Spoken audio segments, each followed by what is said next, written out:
Había pedido el día jueves, les recuerdo a los que estuvieron y a los que no, que si podían leer el libro de Ruth, porque el libro de Ruth es un libro que se lee muy fácilmente, es un libro muy cortito, pero a pesar de que es un libro corto, pequeño, en cuanto a extensión literaria se refiere, es un libro muy grande en cuanto a su grandeza espiritual. Encontramos unas lecciones realmente maravillosas, ¿eh?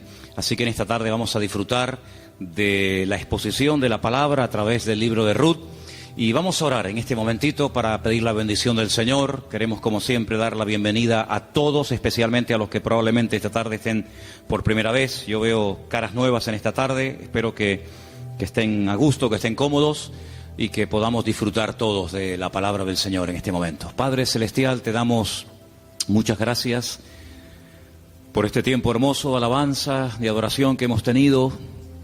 Gracias, Padre, por este lugar que tú nos has provisto para alabar y adorar tu nombre.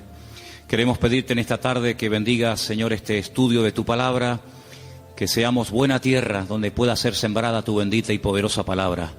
Quita todo obstáculo, todo impedimento, abre nuestra mente, nuestro corazón, nuestro oído espiritual, para que podamos aprender y descubrir las maravillas de tu palabra, Señor. Ponemos delante de ti, pedimos tu bendición, que todo cuanto aquí se haga y se diga sea para tu gloria y tu honra. Gracias también por los hermanos de diferentes naciones que en este momento a través de internet están en sus hogares, en sus países, también escuchando tu palabra. Bendícelos también a ellos y a todos y a cada uno de nosotros. Aquí estamos para aprender de ti. En el nombre de tu amado Hijo Jesús. Amén y amén. Vamos al libro de Ruth, por favor, rápidamente. Ya se han leído unos versículos en esta tarde. Para los que han leído el libro, saben perfectamente que es un libro que está a continuación de la historia de los jueces, lo cual no significa que ya la historia de los jueces pasó al pasado, a la historia, y comienza una etapa nueva, sino que la historia de la familia de Elimelech y su esposa, Noemí, y de sus hijos, se lleva a cabo durante el período de los jueces. La mayoría de los comentaristas dicen que pudo ser, por lo que a continuación les voy a leer, que lo que le ocurrió a Elimelech y a Noemí y a su familia fue probablemente durante el tiempo de Gedeón, el juez llamado Gedeón. Por una sencilla razón, porque dice en el libro de los jueces que durante el tiempo de Gedeón, el pueblo de Israel hizo lo malo ante los ojos del Señor. Y el Señor ya les había dicho muy claramente que una de las cosas que le podían ocurrir en el futuro, que de hecho ocurrió, es que vendría hambre a la tierra. Y curiosamente, si leemos la historia de todos y de cada uno de los jueces, que es una historia de casi 300 años, muy larga, encontramos que en el tiempo, en el periodo de Gedeón, fue cuando hubo hambre. Dice que eran los madianitas, que subían de su país, subían de la parte donde ellos estaban, y dice que subían justamente en el tiempo de la cosecha y arrasaban con todo. Dejaban al pueblo muerto de hambre, el pueblo entró en una crisis económica, la gente tuvo que ir al monte a esconder en cuevas, y es cuando ellos claman al Señor y el Señor levanta a Gedeón. Así que ya nos hemos situado, la historia que vamos a contar esta tarde se llevó a cabo probablemente durante el tiempo del juez llamado Gedeón. Los personajes principales que aparecen en el capítulo 1 ya los conocéis. Elimelech, que es el padre de la familia, cuyo nombre significa mi Dios es rey. Eli, mi Dios, Melech, rey. El nombre de su esposa es Noemí, significa dulce, significa placentera. Tenía 2 hijos. El mayor se llamaba, como dice aquí, versículo 2 de Ruth capítulo 1, Malón y Kelión. Malón significa débil, enfermizo. Probablemente era un joven, un niño que desde pequeñito fue muy enfermito y los padres lo vieron así muy flaquito, muy raquítico y le pusieron este nombre que espero que no se le ocurra ponerle a ninguno de ustedes a sus hijos. ¿Cómo se llama el niño? Enfermito, debilucho. Y el otro no se queda atrás. El otro, Kelión, significa abatido o consumido.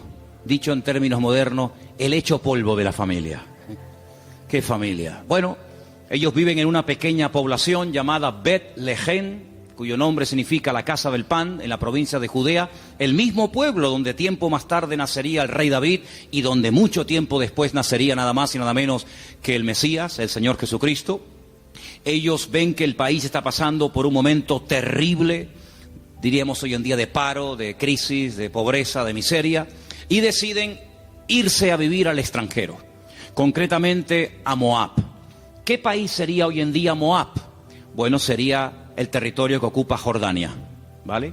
Hay muchos lugares desde Israel, estando uno viajando por la carretera de Israel, que lo que separa a Jordania de Israel es simplemente la frontera natural del río Jordán y la frontera natural del Mar Muerto. Si tú estás en Israel y ves perfectamente Jordania enfrente de ti. Bueno, pues a ese país llamado Moab, en aquel momento, es donde Elimelech dice, bueno, vámonos de aquí porque aquí nos vamos a morir de hambre, no hay trabajo, no, hay hambre, hay escasez, y se van a vivir a Moab.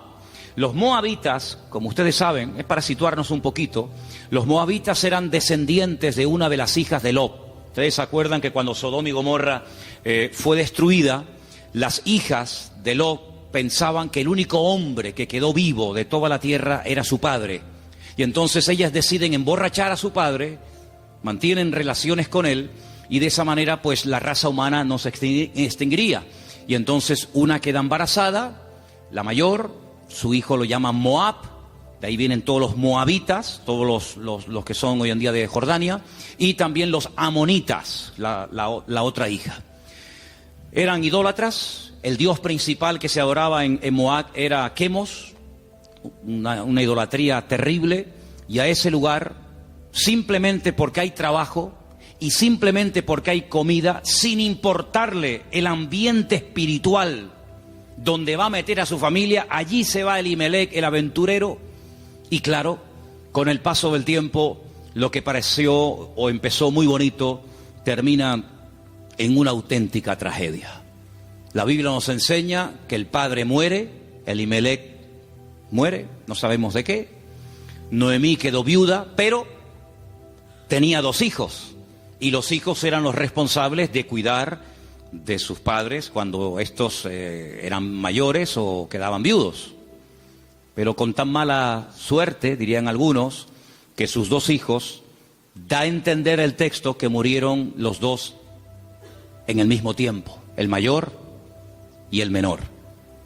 Los judíos entienden que esto fue una especie de castigo o de consecuencia de haber depositado su confianza en los campos de Moab en vez de en el Dios vivo. Y es que yo creo que problemas vamos a tener siempre durante toda la vida. Ahí no está la cuestión. La pregunta es, ¿cómo vamos a reaccionar los creyentes cuando tengamos problemas? Porque cómo reacciona la gente del mundo, ya lo sabemos. Pero ¿cómo debe de reaccionar un hijo, una hija de Dios, una familia cristiana, creyente en el Señor, cuando vienen tiempos difíciles? De paro, de enfermedad, de muerte, de separaciones de los padres o problemas económicos. ¿Cómo vamos a reaccionar ante la adversidad? Bueno, no se le ocurrió otra cosa a Elimelech que decir, vámonos de aquí y nos vamos a Moab y empezamos de cero. Bueno, esos eran sus planes, pero dice la Biblia que a veces nuestros pensamientos no son los pensamientos de Dios. Y allí, de la noche a la mañana, hermanos, aquello que empezó tan bonito terminó siendo una auténtica tragedia.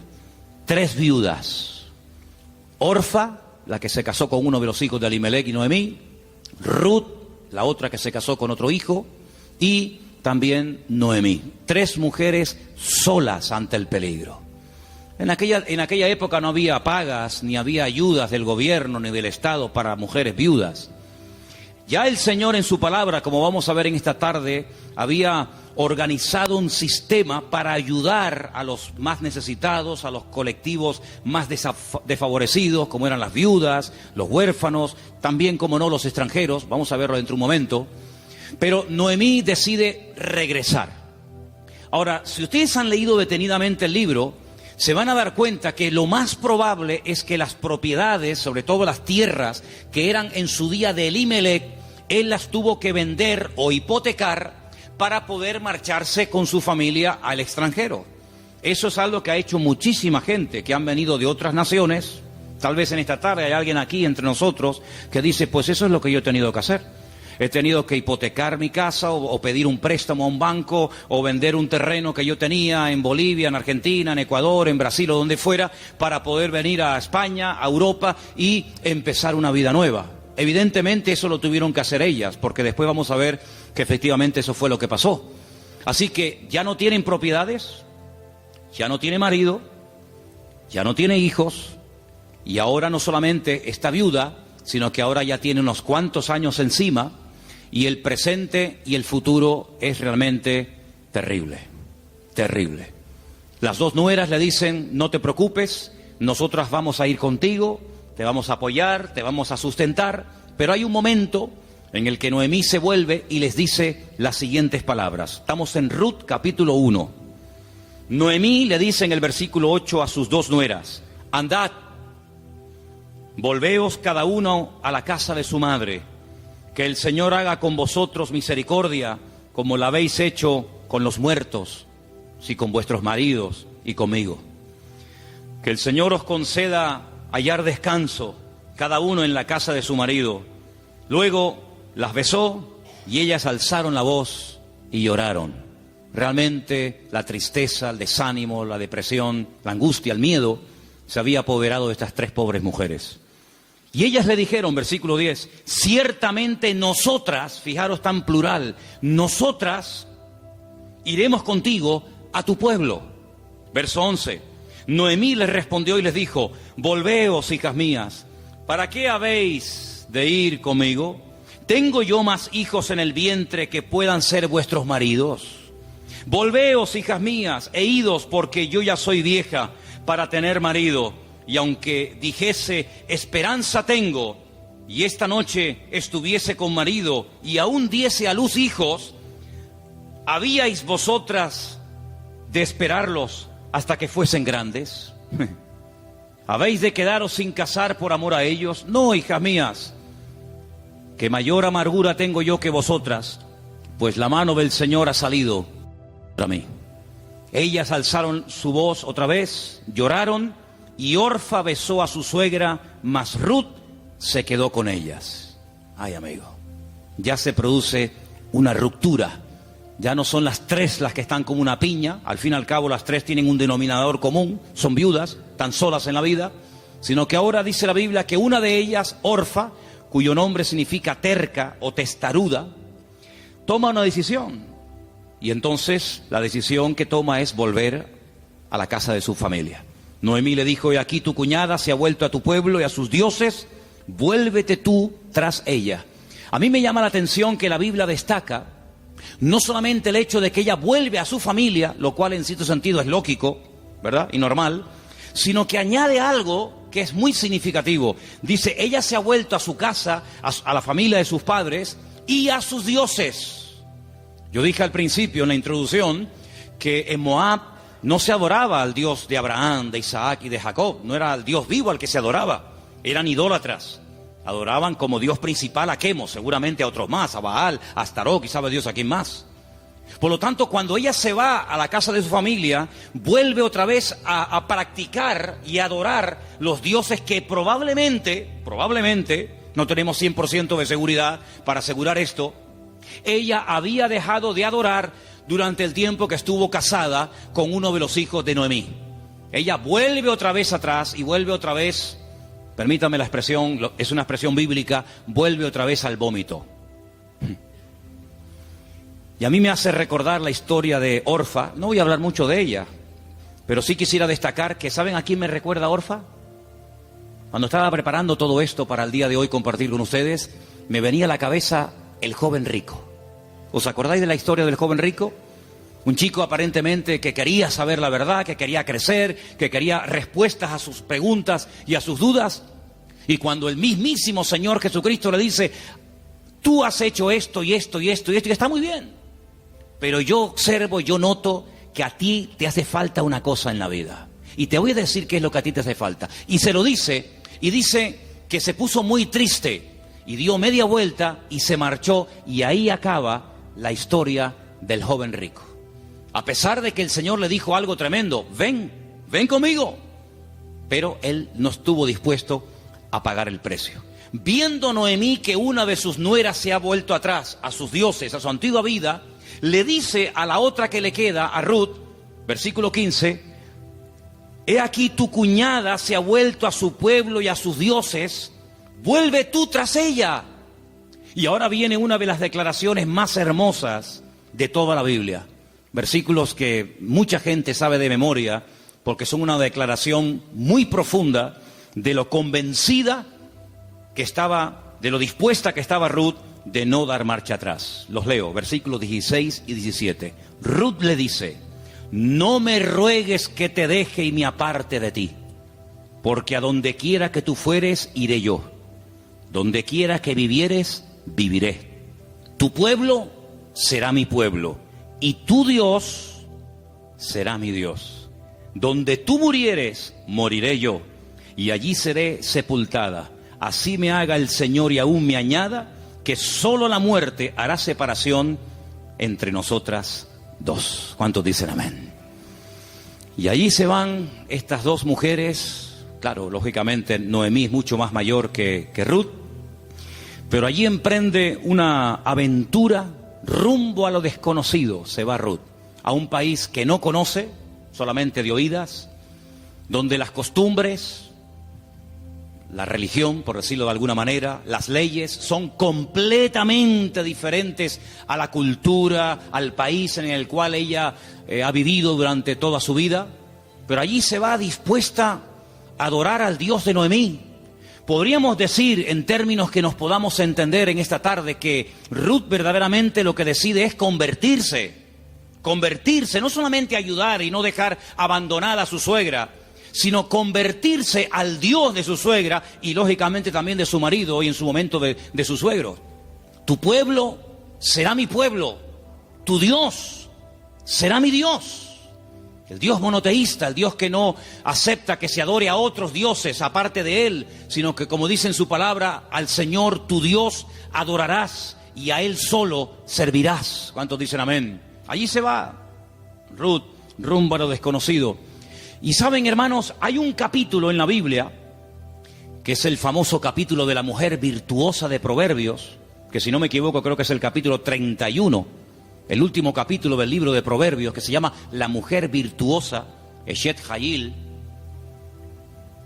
Y Ruth es la única mujer en todo el Antiguo Testamento que recibe el título de Eshet Hayil, que significa mujer virtuosa. Es decir, que cuando leas el capítulo 31 de Proverbios y que te habla de la mujer virtuosa, tú dices, bueno, ¿y quién es una mujer virtuosa? ¿A quién puedo ver como punto de referencia en la historia de la Biblia para saber a lo que se refiere el Señor? Ahí la encuentras en el libro de Ruth. Una mujer sacrificada, trabajadora, fiel, que es capaz de renunciar a todo a cambio de nada, aparentemente. Una mujer que incluso está dispuesta a morir en tierra ajena. Y fíjate que me llamó la atención que José, que estaba muriendo fuera de su tierra, estaba muriendo en Egipto, antes de morir dice que él dio orden de que, como él sabía y anticipa proféticamente la liberación de la esclavitud de Egipto, él da orden para que sus huesos se los lleven con ellos cuando salgan milagrosamente de Egipto. Y dice la Biblia que lo hicieron así, y durante 40 años, hermanos, los israelitas estuvieron dando vueltas y vueltas en el desierto, cargando los huesos de José hasta que llegan a Canaán y logran darle una digna sepultura. Sin embargo, Ruth no dice, cuando yo muera, por favor, lleven mi cuerpo, lleven mis huesos a Moab, sino que ella dice, donde a ti te entierren, que me entierren a mí ahí también al lado tuyo. Sí, una mujer decidida, una mujer comprometida, en otras palabras, una mujer con las ideas claras. ¿Cuántos dicen amén? ¿Cómo vamos a reaccionar frente a la adversidad? Porque si huyeron de Israel, de Betlehem, huyeron a Moab para buscar una mejor vida, ahora la tortilla se ha dado la vuelta. Ahora cuando regresan, ya sin marido y sin hijo, y con unos cuantos años encima, sola, viuda y sin recursos, hipotecada hasta las cejas y con otra nuera que la acompaña, pues no piensen ustedes que el retorno fue mejor que la ida. Es más, dice la Biblia que cuando las vieron entrar por el pueblo de Betlehem, toda la ciudad se echó a la calle diciendo: madre mía, podríamos utilizar el refrán popular nuestro que dice: ¿quién te ha visto y quién te ve? La mujer salió, o las mujeres salían al encuentro a saludarla y le decían: Noemí, Noemí, tantos años sin saber de ti, vienes sin marido, vienes sin hijo, vienes enferma, golpeada, herida por la vida. Y ella decía: no, por favor, no me llaméis nunca más, no me llaméis más Noemí, porque yo no tengo placer, no tengo contentamiento, ya no me alegra, ya no me llena nada en la vida. Por favor, llamadme Mará, Mará, que significa mujer amargada o afligida. ¿Qué te parece? Y ahora uno dice: bueno, ¿y ahora qué? ¿Ahora qué? ¿A qué se van a dedicar estas mujeres? Ahora sí quiero que vayamos al libro de Levítico, donde hay unos versículos que pocas veces se leen, pero vamos a ver que son muy interesantes, porque en ese pasaje de Levítico, capítulo 19, del 9 al 10, no sé si ustedes lo tenían buscado, ¿no? Okay. Capítulo 19 de Levítico, vamos a leer una ley que solamente existía en el pueblo de Israel en aquel tiempo, y es una ley tan extraordinaria, tan increíble, que fue lo que ayudó en cierto sentido a restaurar la vida de Ruth y de Noemí en aquel nuevo país para ella. Levítico capítulo 19, versículos 9 y 10, el Señor dice en su palabra: cuando ciegues la mies de tu tierra, no segarás hasta el último rincón de ella, ni espigarás tu tierra segada. No rebuscarás tu viña, ni recogerás el fruto caído de tu viña. Para el pobre y para el extranjero lo dejarás, dice el Señor. ¿Qué es lo que hacía la gente? Cuando iba a coger la cosecha, arrasaban con todo. Y si se caía un racimo de uvas, o se caía una espiga de trigo, o de cebada, o de lo que fuera, daban marcha atrás y lo recogían. Y si alguien se metía en aquel campo después del tiempo de la siega, estaba pelado, no había nada. Sin embargo, el Señor dice: ustedes van a ser diferentes.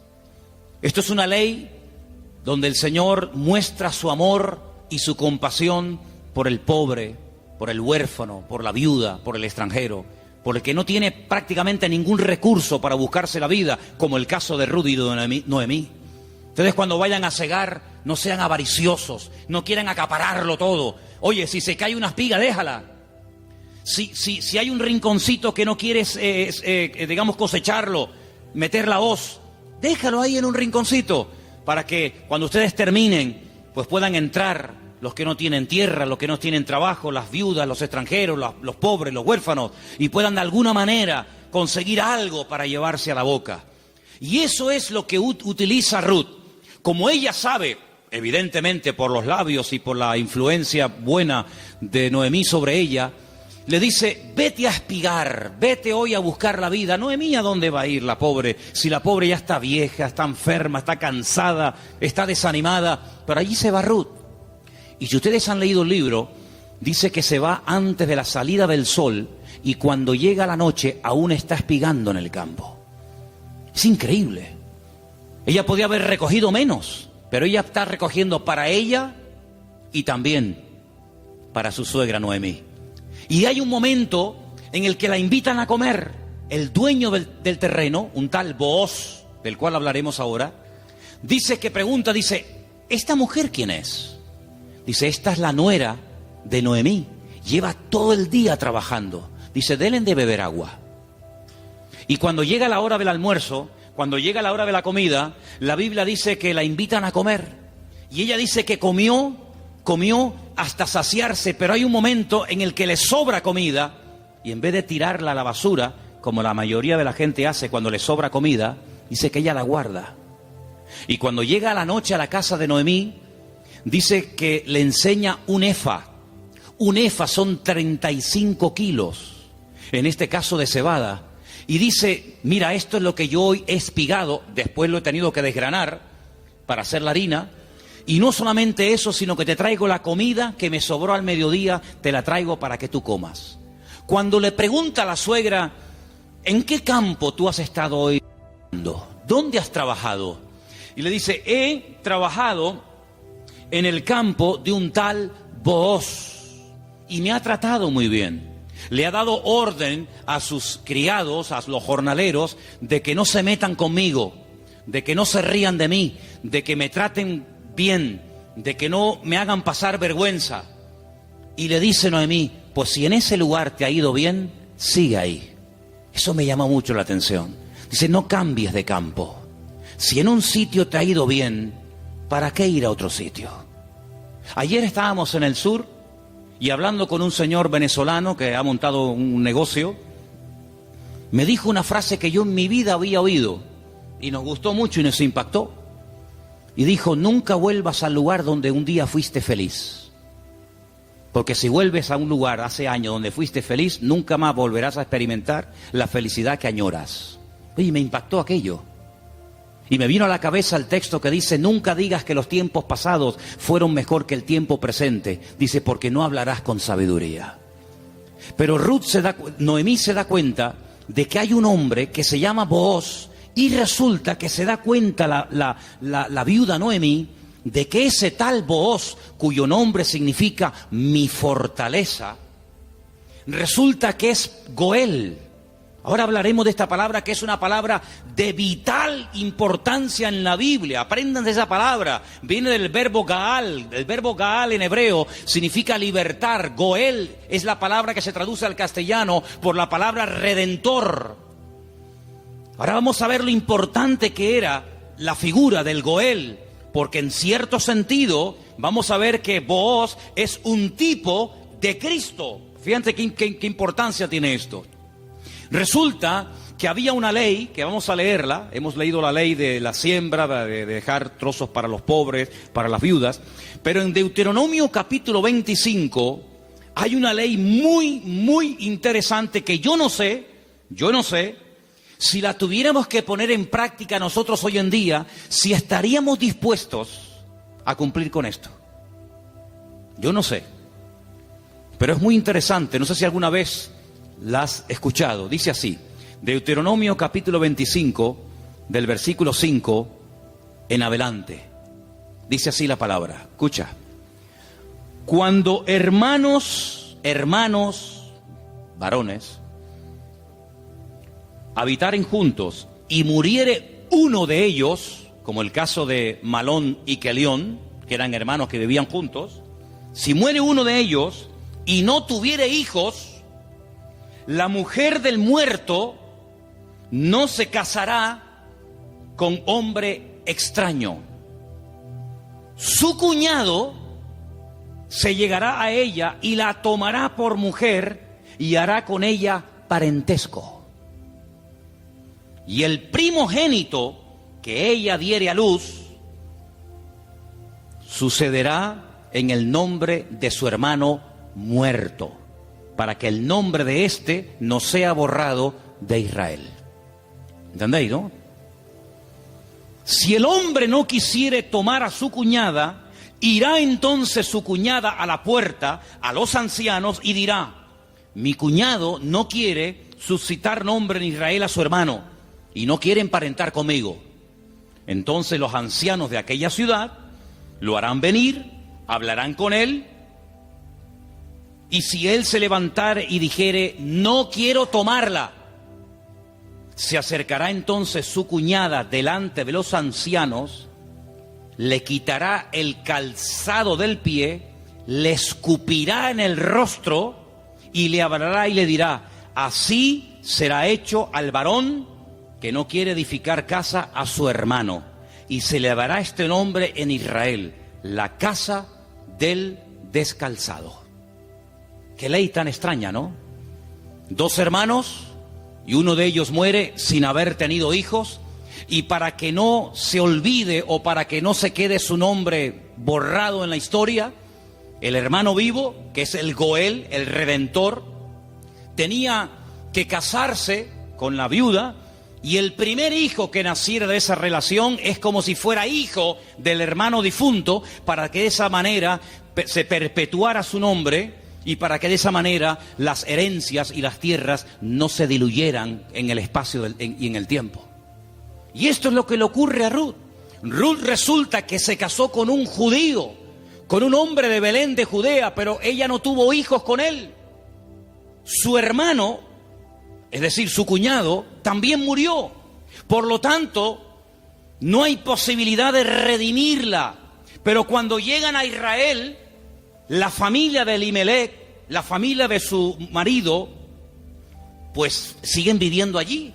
Y hay un pariente cercano al cual Booz le dice: oye, a ti te corresponde el derecho de casarte con Ruth. A ti te corresponde el derecho de pagar todas las deudas de Ruth. A ti te corresponde recuperar el patrimonio y las tierras que en su tiempo tuvieron que venderse para que esta familia tuviera que irse al extranjero. Es decir, te haces cargo de la tierra, te haces cargo de las deudas y te haces cargo de la viuda. Y este dice: de eso nada. De eso nada. Pagar yo deudas que no son mías y casarme yo con una mujer que a mí ni me va ni me viene. Y Booz dice: muy bien, vamos a ir delante de 10 ancianos, vamos a ir delante de un minián, delante de 10 hombres judíos, y tú vas a decir eso delante de ellos, que no quieres redimir a Ruth, que no quieres hacerte cargo de sus deudas, de sus hipotecas y de la viuda, y lo vas a decir delante de testigos. Y lo dice. Y entonces es cuando entra en escena Booz y le dice a Ruth: hija, tú no te preocupes. Ahora, la diferencia de edad de Ruth y de Booz tenía que ser inmensa. Algunos comentaristas dicen que ese pariente que rehusó casarse con Ruth probablemente era un hermano de su suegro, de Elimelech.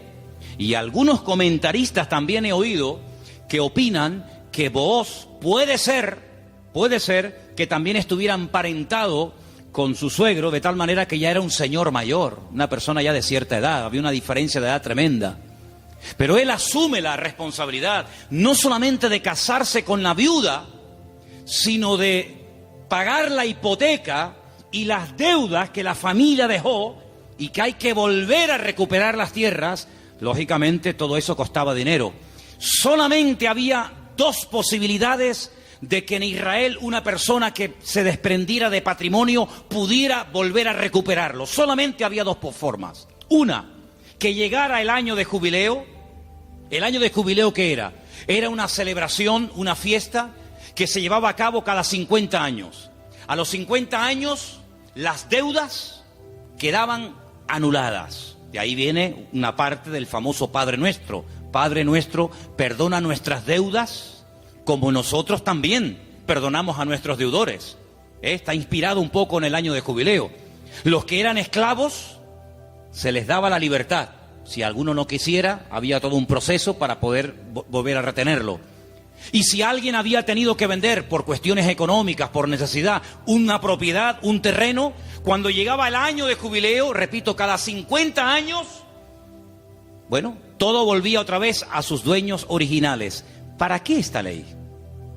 Para recordarle al pueblo de Israel que la usura, el querer cada vez tener más y más y más y más y más, a cambio de las desgracias ajenas, eso no se podía dar en el pueblo de Israel.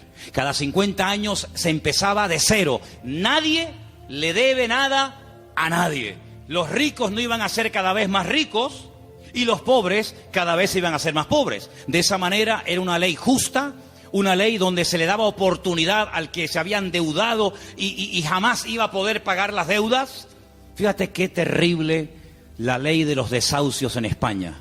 600.000 familias, 600.000 familias, multiplica por 3 o 4 miembros cada familia, estamos hablando ya de millones de personas, tuvieron que dejar la casa que no podían pagar.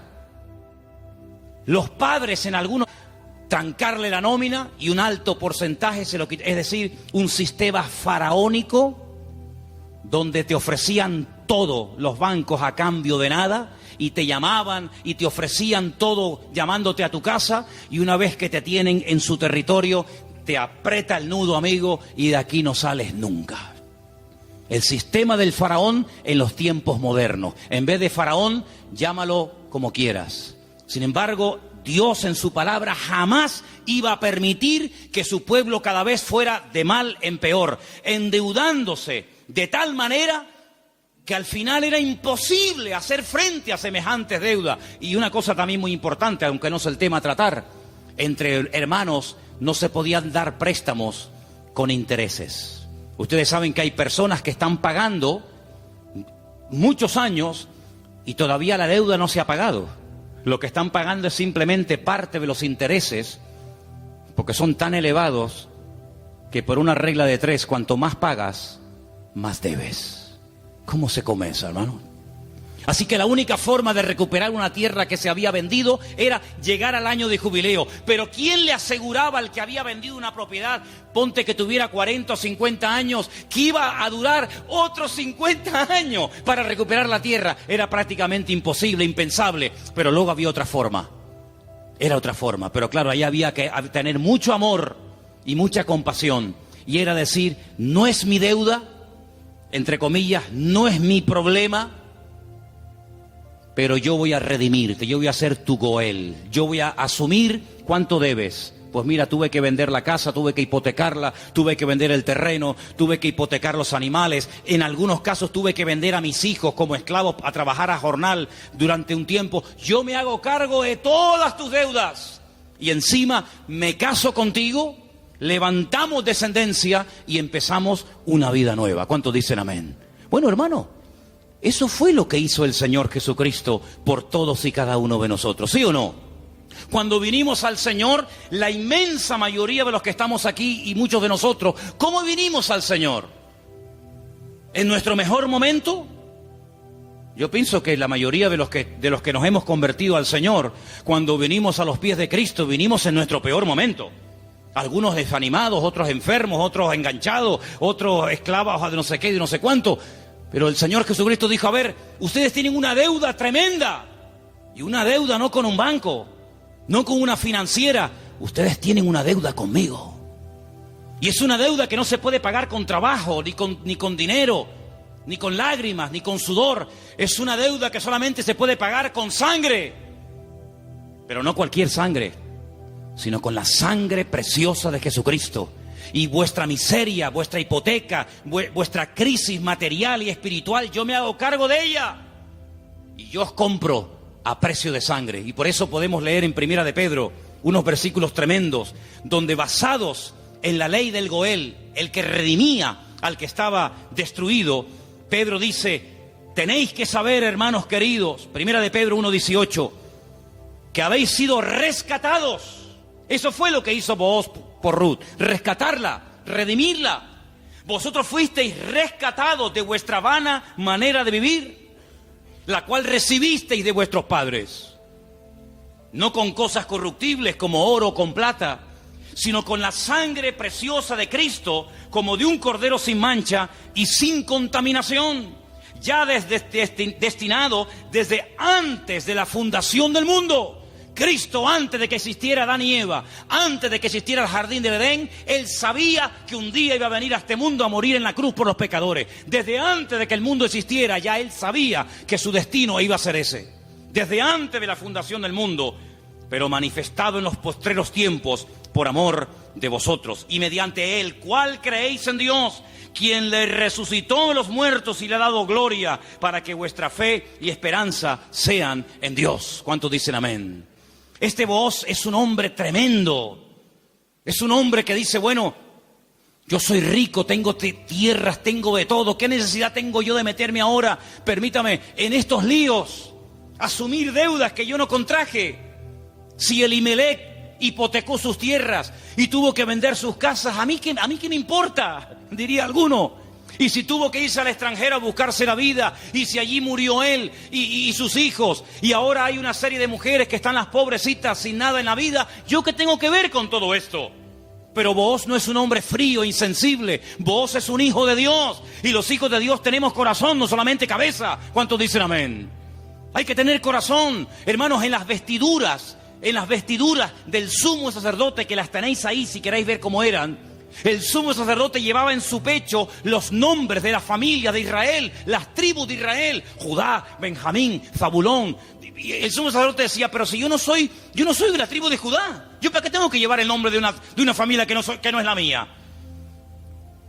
¿Por qué tengo yo que llevar en mi pecho el nombre de la tribu de Zabulón? Si yo soy levita. Pero es que el Señor le enseñó al pueblo de Israel a través del sumo sacerdote que para servir a Dios y para creer en el Señor y hacer su voluntad, uno tiene que tener corazón. ¿Cuántos dicen amén?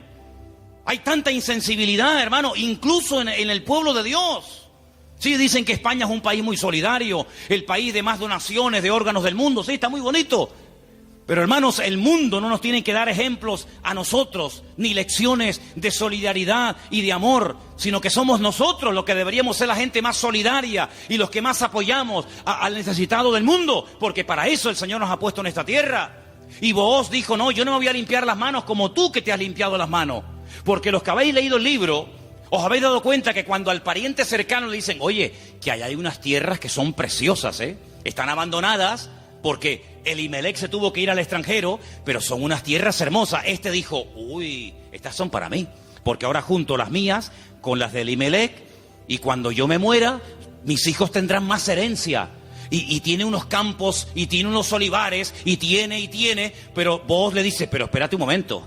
No solamente hay que recuperar tierras y propiedades, sino que aquí hay algo muy importante, y es que aquí hay una vida. Aquí no solamente hablamos de cosas, aquí hablamos de seres humanos. Qué interesante que Faraón decía, llévense las bestias, llévense los animales, pero déjenme las mujeres y los niños aquí. Qué curioso, ¿no? Interesante, ¿no? Y Booz dijo, no, si tú no quieres hacerte cargo de esta situación y no quieres coger todo el paquete, sino lo que te interesa, y renuncias, entonces yo hago acto de presencia. Y ahí entra Booz en escena, y dice la Biblia que se casan, y desde el momento en el que Ruth entra en contacto con Booz, su vida cambió radicalmente. Pero yo pregunto, ¿y este hombre tan bueno, tan solidario, con un corazón de oro, que sin comérselo ni bebérselo, se encuentra de la noche a la mañana teniendo que asumir una responsabilidad tremenda de atender a una viuda, con lo que eso conlleva, de atender también a una suegra que no era la suya, pero que viene en el paquete también incluida, de tierras, de hipoteca? Este pedazo de hombre, ¿de dónde salió? Algunas hermanas solteras que están orando para tener un compañero, un varón en la vida, dice, pero Señor, súpleme un Booz. ¿Dónde están esos hombres? Bueno, yo no sé dónde están, pero yo te digo una cosa, yo sé de dónde salió este. ¿Sabes de quién es hijo Booz? ¿Tú te acuerdas cuando un día el general Josué le dice a dos de sus soldados, vamos a entrar a Canaán, cosa que Moisés no logró hacer? A nosotros nos corresponde ahora entrar y tomar posesión de la tierra. Pero antes de entrar, vamos a hacer algo. Voy a mandar a 2 espías, no exploradores como los que mandó Moisés, que fueron unos inútiles, sino 2 espías. 2 hombres que entren secretamente y cuando vengan nos digan qué estrategia tenemos que emplear para atacar este pedazo de ciudad con doble muro, cerrada, imposible de conquistar. Y ahí se van estos 2 hombres. Y van y se quedan en una casa de prostitución. Y algunos dirán, ¿y cómo 2 hombres del pueblo de Israel se van a semejante lugar? Bueno, no es que fueron a pecar, sino que era el lugar donde 2 extranjeros pasarían desapercibidos perfectamente, porque por allí entraban y salían muchos. Y allí contactaron con la dueña de aquel negocio, por llamarlo de alguna manera, y la dueña una noche en una habitación les dice, yo sé quiénes son ustedes, yo sé de qué país sois, yo sé que vosotros sois israelitas, y yo he oído lo que vuestro Dios ha hecho por vosotros. Yo he oído que ustedes salieron de un país llamado Egipto, y cuando llegaron a la frontera natural del Mar Rojo, que no podían avanzar y el faraón venía detrás, ustedes clamaron al Señor y el Señor les abrió el Mar Rojo y ustedes pasaron por en medio de él. Y cuando el faraón intentó meterse, el Señor cerró las aguas y murieron los ejércitos del faraón. Y ustedes entraron por el desierto y hemos oído lo que el Señor ha hecho por vosotros, y por eso la ciudad está muerta de miedo y ha desfallecido nuestro corazón. Yo suplico, yo ruego por amor de vuestro Dios, que cuando entréis y toméis posesión de la tierra, porque sabemos, y dice así, sabemos que Jericó va a ser tomada y conquistada por vosotros, que tengáis misericordia de mí y de mi familia. Y estos hombres se quedan sorprendidos porque esta mujer está contando las noticias de hace 40 años. ¿Tú te acuerdas de lo que leíste en el periódico hace 40 años? Bueno, algunos dirán, pero si yo no tengo más que 25. ¿Pero alguien se acuerda aquí de lo que leyó en un periódico hace 40 años? Ella lo tenía fresco en su mente. Vienen a por nosotros, nuestros días están contados. Esta tierra no nos pertenece. Vienen los hijos de Dios, viene el Dios de Abraham, de Isaac y de Jacob. Tengo que tomar medidas preventivas. Tengo que salvar mi vida y la de mi familia. Y los espías le dicen, vamos a hacer algo. Si tú no te chivas, si tú no dices que hemos estado aquí, si tú no vas ahora con el cuento al capitán de la guardia o al rey de Jericó, sino que tú mantienes el secreto, y el día que nosotros entremos en la ciudad, tú estás dentro de la casa con toda la familia que quiere ser salva, nosotros te protegeremos a ti y a toda tu familia. Y como va a ser esto algo tremendo, porque aquí va a haber una conmoción, un terremoto, esto va a ser un cataclismo terrible, y una ciudad tan enorme, para saber diferenciarla de tantas casas, coge este trapo de color rojo, lo amarras ahí por fuera de la ventana. Yo le diré a los soldados cuando entren a tomar posesión de Jericó, que donde hay un trapo rojo colgado ahí en la ventana, ahí no entren, que esa es la casa de Rahab, la ramera. Y dice la Biblia que ella vivía entre un trozo del muro y el otro, entre muro y muro. Toda la ciudad cayó. No cayeron los muros de Jericó, hermanos, ¿sí o no? Cayeron los muros de Jericó, pero la casa de Rahab no cayó, pero no estaba en el muro. Pero el que confía en el Señor verá cómo caen a su lado 1000 y 10.000 a su Dios. Mas a ti no llegará, dice la Biblia. Toda la ciudad cayó, hermano, como añicos. Pero la casa de Rahab se quedó ahí. Y ella se va a vivir con su familia al pueblo de Israel. Y se casa, dice la tradición, con uno de aquellos espías que se llamaba Salmón. No es que se casó con un pescado. Se casó con un señor que se llamaba Salmón.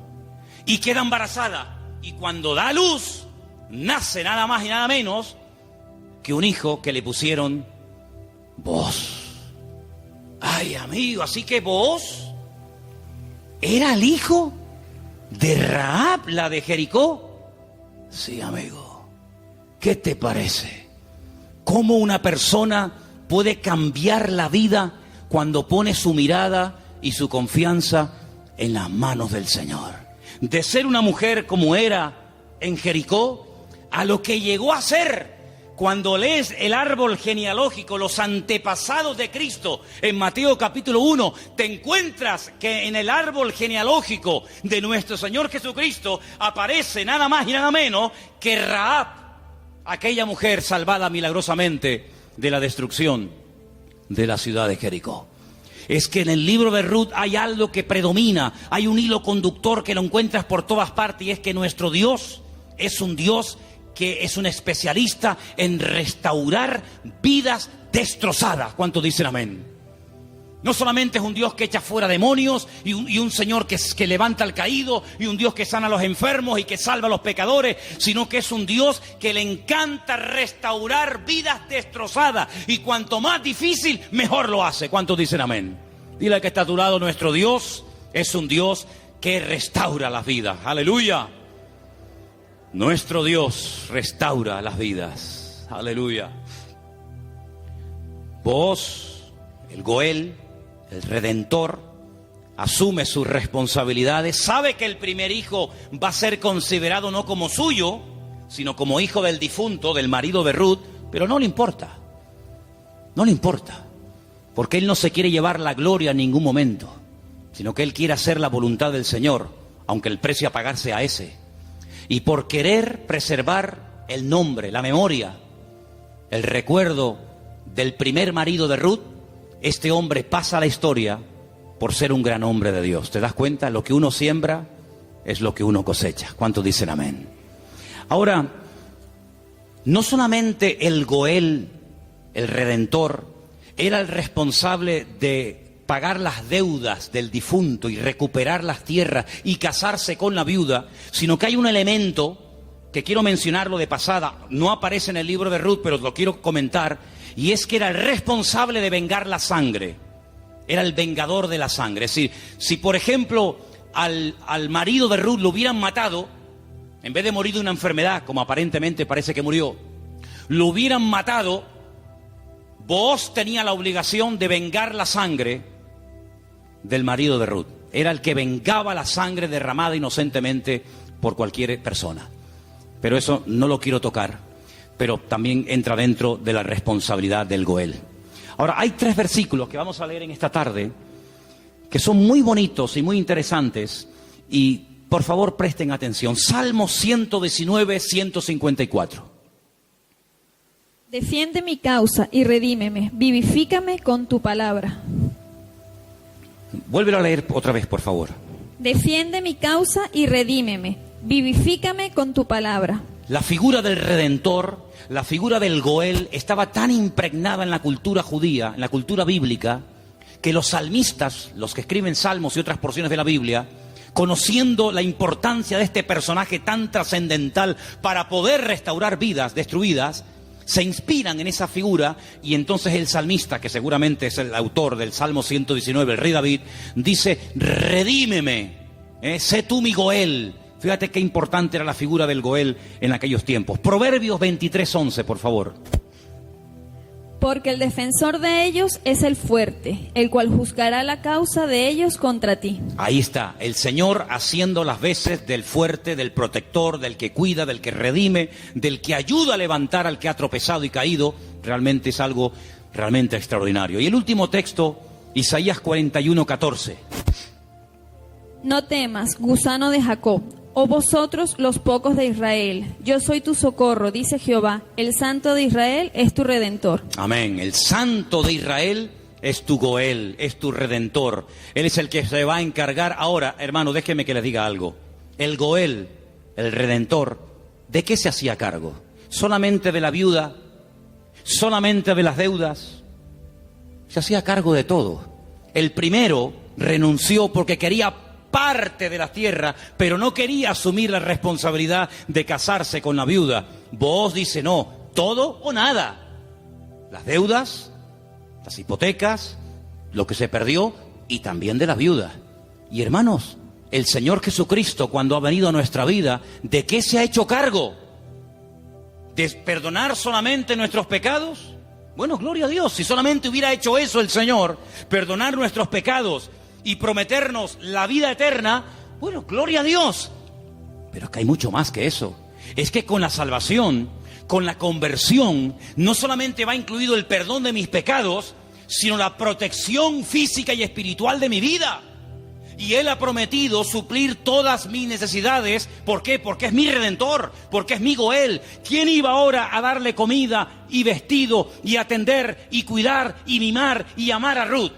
Pues tú, que para eso te has casado con ella, el Goel, el Redentor. Bueno, pues eso es lo que el Señor ha hecho con nosotros. En ciertos sentidos, como que se ha casado Dios con su pueblo. A su pueblo le llama su cuerpo. Ese cuerpo tiene una cabeza que es Cristo. Y Él es el que se encarga de todos y de cada uno de los detalles de nuestra vida. Entonces, yo no entiendo cuando hay creyentes que tienen una fe muy grande para una cosa y luego para otro dudan. Pero que el Señor se ha hecho cargo y ha comprado todo. Tus deudas, tus enfermedades, tus desánimos, tus miedos, tus angustias, tus complejos, tu pecado, todo lo ha comprado el Señor. Y Él va a hacer una obra total y completa en la vida de todos y de cada uno de nosotros. ¿Cuántos dicen amén? Hermanos, en el capítulo 3 del libro de Ruth, en el versículo 1, me llamó la atención leyendo. Yo estuve leyendo en hebreo todo el libro y hay palabras que aparecen que son muy, muy interesantes. Pero hay una que particularmente me llamó la atención. En el versículo 1 dice: después le dijo su suegra Noemí: hija mía, ¿no te he de buscar hogar para ti, para que te vaya bien? Es decir, Noemí dice: yo voy a hacer todo lo posible para que tú a mi lado tengas algún día tu propio hogar. Y busqué la palabra hogar en hebreo, y la palabra que aparece en el versículo 1, aquí traducida por hogar, es la palabra manoaj. Y cuando yo veo en el texto que pone manoaj, le digo a Elena: Elena, ¿no hay un personaje en la Biblia que se llama Manoaj? Y me dice: sí. ¿Quién era Manoaj? Sí, señor. Muy bien, hermano. Era el padre de Sansón, Manoaj. Y digo, voy a buscar lo que significa Manoaj. Y resulta de que me encuentro que la palabra hogar, Manoaj, se puede traducir por descanso, tranquilidad, reposo, quietud y otros tantos sinónimos. Y me pongo a buscar versículos en la Biblia, solamente vamos a leer 2. Me pongo a buscar versículos en la Biblia donde aparece la palabra Manoaj y me quedé sorprendido, porque una de las primeras veces que aparece la palabra Manoaj, traducida aquí en el texto castellano-español por la palabra hogar, es en Génesis 8:9, y os vais a quedar sorprendidos porque tiene que ver con un pájaro, tiene que ver con un animal. ¿Lo tenéis? Génesis capítulo 8, versículo 9, y dice así. ¿Lo tienen, chicas? ¿Sí? Vamos. Y no halló la paloma donde sentar la planta de su pie, y volvió a él al arca, porque las aguas estaban aún sobre la faz de la tierra. Entonces él extendió su mano y tomándola, la hizo entrar consigo en el arca. Noé no podía consultar el parte meteorológico, no tenía ordenador dentro del arca, no tenía WhatsApp y decir: oye, por ahí donde tú vives. Bueno, es que no podía decir eso, porque no había nadie con vida fuera del arca. ¿Y cómo consulto? ¿Cómo me atrevo yo a abrir la puerta del arca y si se me entra el agua adentro? Llevaba un año dentro de aquel barco. ¿Salgo o no salgo? Es que antes de salir hay que tomar medidas preventivas. No te tires a la piscina si no hay agua. No, hermano, eso es fe. No, eso es locura. Eso no es fe.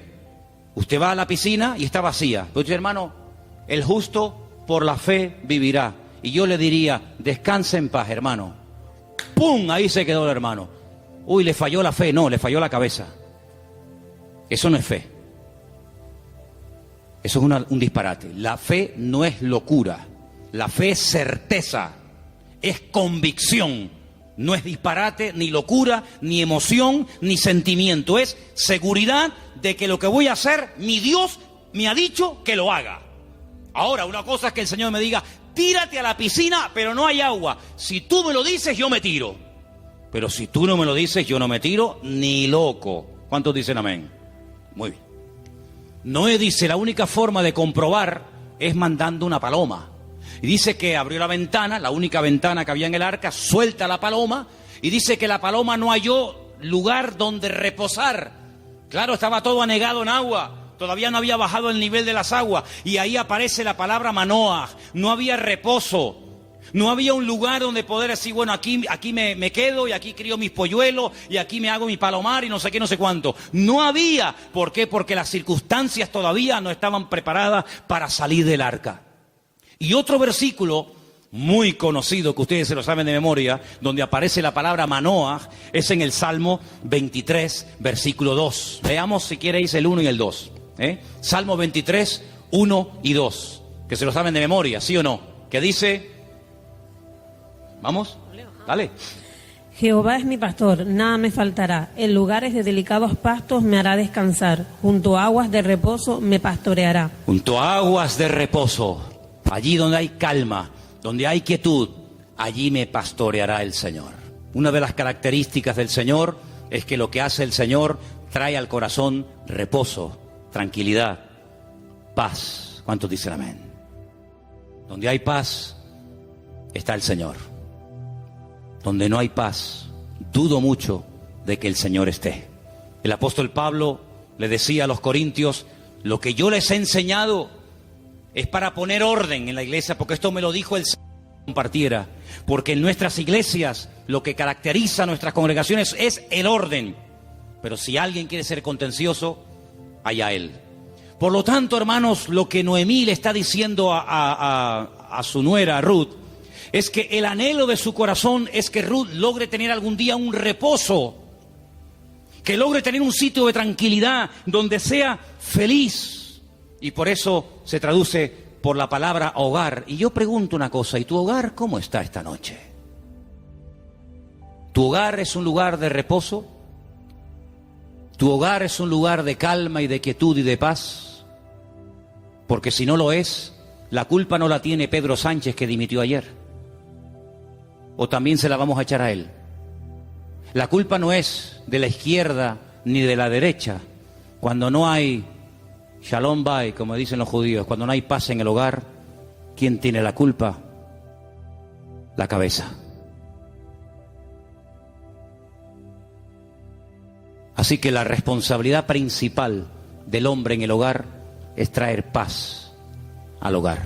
Y si no la hay, ya sabes lo que tienes que hacer. Entra en tu aposento y tu Padre que te ve en lo secreto te recompensará en público. Si no tienes recompensa en público, es porque hace mucho tiempo que no estás en lo secreto, en lo escondido con Dios. ¿Cómo reaccionamos ante la adversidad? Es el título del mensaje de hoy. ¿Cómo reaccionamos cuando algo va mal? Siempre tenemos la tendencia de echarle la culpa a algo o a alguien. Si no es el pastor, es la mujer del pastor. Si no es la derecha, es la izquierda. Si no es el frío, es el calor. Si no es el que se fue, es el que se quedó. Siempre buscamos un chivo expiatorio al que echarle la culpa. Noemí, hay un momento cuando ella regresa del extranjero que le dice a la población de Betlehem: no me llaméis Noemí, porque la mano del Señor se ha vuelto contra mí. La mano del Señor no está contra ninguno de sus hijos. Simplemente que hay un trato, hay circunstancias, hay situaciones en la vida por las cuales tendremos que pasar, nos guste o no. Pero no tenemos que tener ningún temor, porque lo que permita el Señor en nuestra vida, todo absolutamente está bajo la mano y el control de nuestro Dios. ¿Cuántos dicen amén? Y eso fue lo que consiguió Ruth. Un hogar de paz, de quietud y de calma. Y quiero terminar leyendo unos versículos del libro de Ruth, capítulo 4, versículo 11, que fue la bendición que pronunciaron, la bendición que le dieron a los que se casaban ese día, a Ruth y a Booz. Capítulo 4, versículo 11. Dijeron los que estaban allí congregados, los testigos, todos los que estaban en el pueblo, del pueblo a la puerta con los ancianos, dijeron: testigos somos.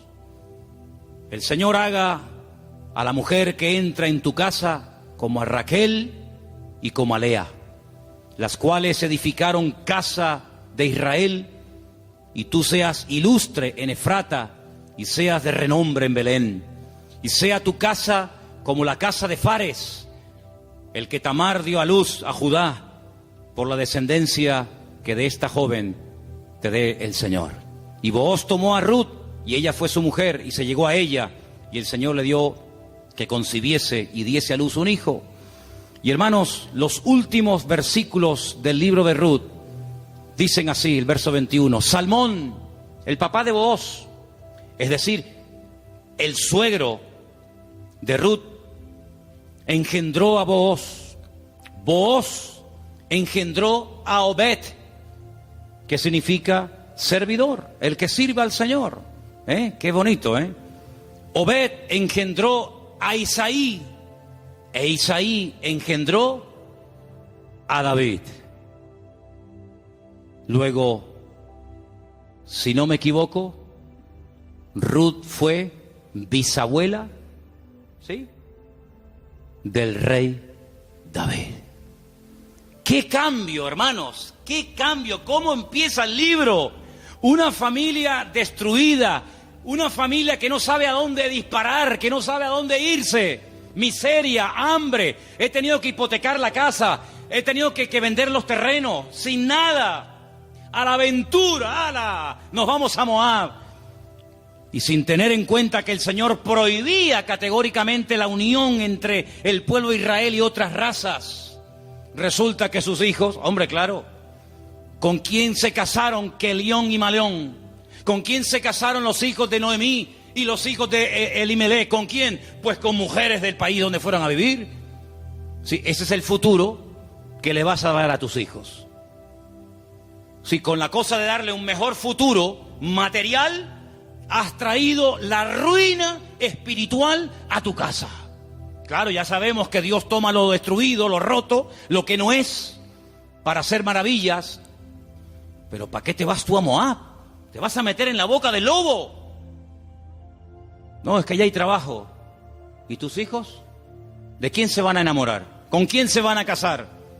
Con mujeres idólatras. La primera responsabilidad de un padre en una casa con sus hijos, más que darle estudios y una buena carrera, es darle un futuro espiritual a sus hijos. Y Moab, dicho sea de paso, no era el mejor lugar para llevar a una familia a vivir. Prueba de ello que mira cómo terminaron, muertos todos. Todos terminaron muertos, del padre hasta el hijo mayor y hasta el hijo menor. Gloria a Dios que por ahí aparece la misericordia del Señor y que a través de Booz la familia vuelve a remontar vuelo y vuelve a recuperar el ánimo y la esperanza. Pero hermanos, no es tiempo de experimentos.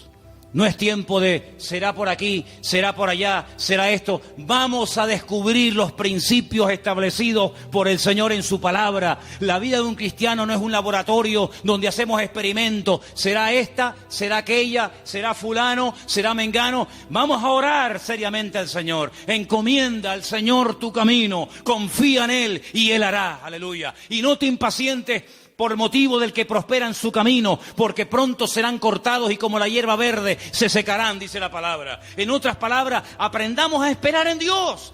Mira, consiguió más, mucho más, en poco tiempo Ruth y Noemí, en la tierra donde el Señor estaba, que todos los años que Elimelech se pegó en el extranjero, que no le sirvieron absolutamente para nada. La respuesta no estaba en Moab, la respuesta estaba en Belén, más cerca de ellos de lo que se imaginaban. Y yo solamente quiero decirte algo. ¿De dónde viene el Señor Jesucristo? Los antepasados de Cristo, ¿quiénes son? ¿No son Obed? ¿No es Booz? ¿No es Rahab? ¿No es Ruth? ¿No es el rey David? ¿No es la tribu de Judá? ¡Claro que lo es! Luego, fíjate tú cuando una persona hace, como dice la Escritura, las cosas decentemente y con orden, las bendiciones que a corto y a largo plazo pueden llover y caerle a la vida de esa persona. Por lo tanto, hermano, no te precipites. Espera en el Señor, porque el libro de Ruth es muy pequeñito, 4 capítulos, pero es tan grande en lecciones. Y sobre todo, júntate con el que te puede edificar. Pégate como una lapa. Ustedes saben lo que es una lapa, ¿verdad? Pégate como una lapa a la persona que te puede bendecir. Le dice, y termino, Noemí a Ruth: no te separes de vos. Esta noche quiero explicar esto, porque puede ser que algunos lo leyeron y dijeron, pero ¿qué le estaba proponiendo la suegra? Dice, esta noche, vístete bien, úngete, ponte tus mejores vestidos, lávate, averigua dónde está durmiendo Booz, en la era, tú vete a la era. Cuando él esté dormido, tú te pones a sus pies. Y uno está diciendo, pero bueno, ¿qué le está proponiendo Noemí? Era la forma de la época de recordarle al Goel, oye, hey, que estoy aquí, por si no te has dado cuenta. Dice que ella se acurruca a los pies de Booz y a medianoche, cuando seguramente Booz toca el cuerpo de Ruth, se asusta y dice, ¿pero tú quién eres? No le pudo encender la luz, era todo oscuro, y dice, yo soy Ruth la moabita. Te recuerdo que tú eres el Goel, extiéndeme tu manto.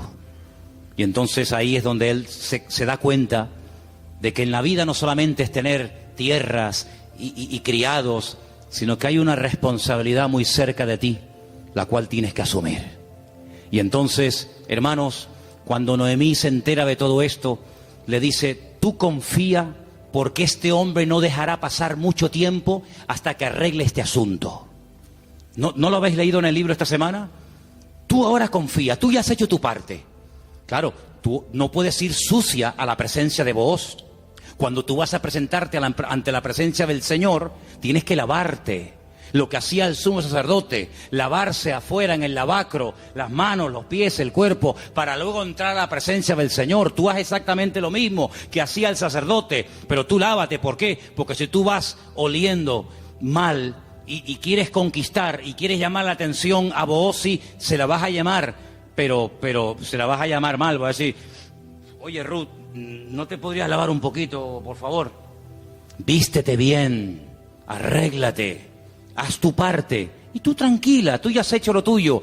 Yo te aseguro de que este hombre no dejará pasar mucho tiempo hasta que este tema sea solucionado. Hermanos, si esa era la confianza que tenía Noemí en Booz, al ser un hombre de Dios, que al percatarse, al estar informado de una situación que solamente él podía solucionar, ¿cuánto más nuestro Padre Celestial nos dará las cosas que nosotros pedimos y pedimos con fe si sabemos esperar en Él? No dejará pasar mucho tiempo el Señor hasta decir, yo asumo mis responsabilidades y mi responsabilidad es ser tu pastor, proveer tus necesidades, cuidarte y protegerte todos los días de tu vida. Si Booz se encargó de Ruth, ¿cómo no se va a encargar nuestro Goel, nuestro Redentor, nuestro Rey de Reyes y Señor de Señores, de tus hijos, de tu esposa, de tu trabajo, de tu salud, de tu familia, cuando Él es el Señor Todopoderoso que todo lo sabe, todo lo conoce y ni siquiera hemos abierto la boca y ya el Señor sabe lo que mi vida necesita? Por lo tanto, ese fuerte aplauso a nuestro Goel, a nuestro Redentor, a Él la gloria. Él cuida de mi vida, aleluya. Fuerte ese aplauso al Señor. Él cuida de nuestra vida, hermanos. Amén. Amén. Amén. Amén. Amén. Aleluya. Cierra tus ojos, hermano.